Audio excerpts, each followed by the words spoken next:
আসসালামু আলাইকুম বন্ধুরা, আমার আজকের রেসিপি লাউর বিচির চাটনি।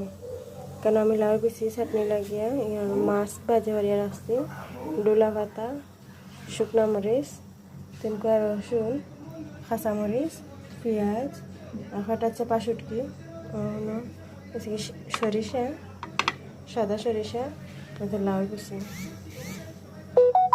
এখন আমি চুলার মাঝে তাওয়া বয়ালাম, এখন একা সব কিছু ভাজা। এখন আমি শুকনো আগুন ভাজবো, হালকা আগুন দিয়ে প্রায় 2 মিনিট ভাজিব।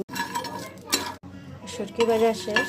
এখন আমি লাউর বিচি বাকি যে মশলা আছে সেখানে ভাজি দেব কোনো রকম তেল ছাড়া, হালকা আগুন দিয়ে। এখন আগুন করে আমি প্রায় 10 মিনিট ভাজবো, সিদ্ধ হবো। সিদ্ধ হওয়ার পরে আমি একটা হরাদি গুঁড়া দিলাম।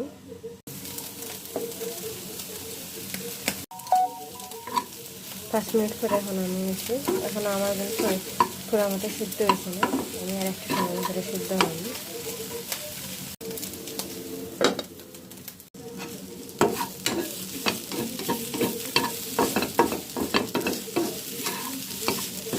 এখন আমার বেশি ভাজা শেষ। এখন আমি একা সব কিছু ব্লেন্ড হবো। আগে আমি শুটকি ব্লেন্ডার হবো, শুটকি আর শুকনো মরিচ এগুলো আমার রেডি। এখন আমাদের ব্লেন্ডার হবে।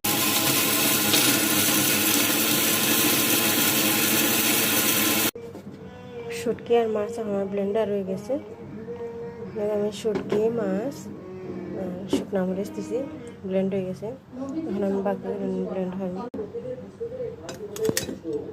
এখন আমি লাউর বিচি দিলাইছি। এখন আমি দিলাম ডুলা পাতা, এখন সরিষাও দিলাম এখন তোর লগে।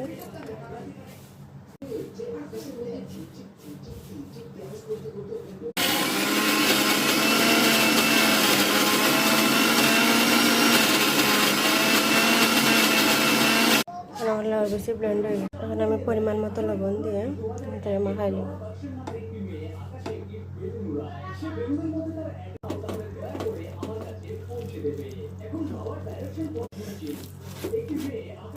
এখন আমার রেডি লাউর বিচির চাটনি।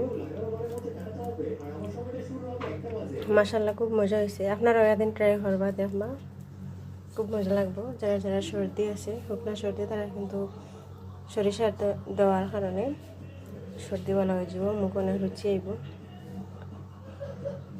রেডি আমার লাউ বিচির চাটনি। ওকে, আল্লাহ হাফিজ।